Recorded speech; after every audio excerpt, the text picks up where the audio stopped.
that everybody had Buddhahood. So you can imagine 2,500 years ago in India, when you've got a caste system, when you've got women definitely being nowhere close to men, saying that everybody has Buddhahood. People left the room, right? So what he did, out of his compassion, he would teach partial teachings, partial truth. So he would teach aspects of his enlightenment. So he would teach according to the capacity of the people in front of him, right? So you're going to talk differently to, a group of people that's having one type of suffering, or if you talk to kids, you're going to talk differently, right? So his earlier teachings he called them provisional himself. He called them provisional. So, but other sects grew out of those. So there's some where he talked about the fact that desires cause suffering. So people thought, okay, we have to wipe out all desires. So then you had whole groups thinking that the only way to attain enlightenment was to have a life of no desires, shave your head, practice austerities. You had to be on a mountaintop, meditate, and so that those they would build whole kind of religions based on certain teachings that he had.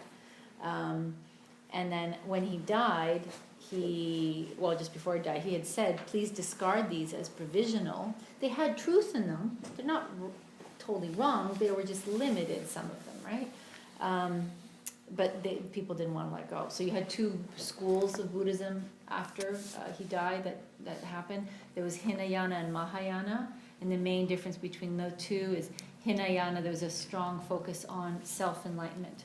You had people, that's where you often had, the priests with shaved heads, practicing austerities, and really the focus was on personal enlightenment.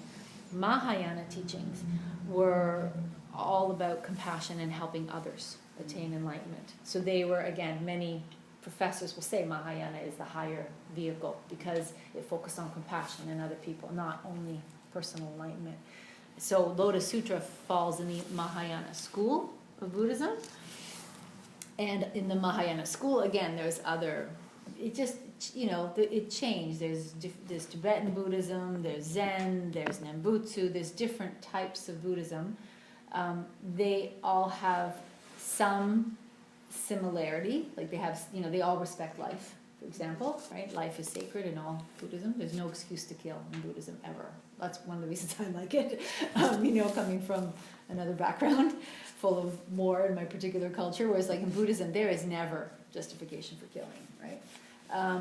So anyway, so that's kind of, there are the different schools, and it's one of the, in terms of this Buddhism, I think why it's really different is this idea of absolute equality and absolute accessibility, right? Nobody needs to shave their heads. You do not have to go to a temple or a mountaintop or any of those things. Men and women are 100% equal, as are children, and enlightenment is available now to everybody equally.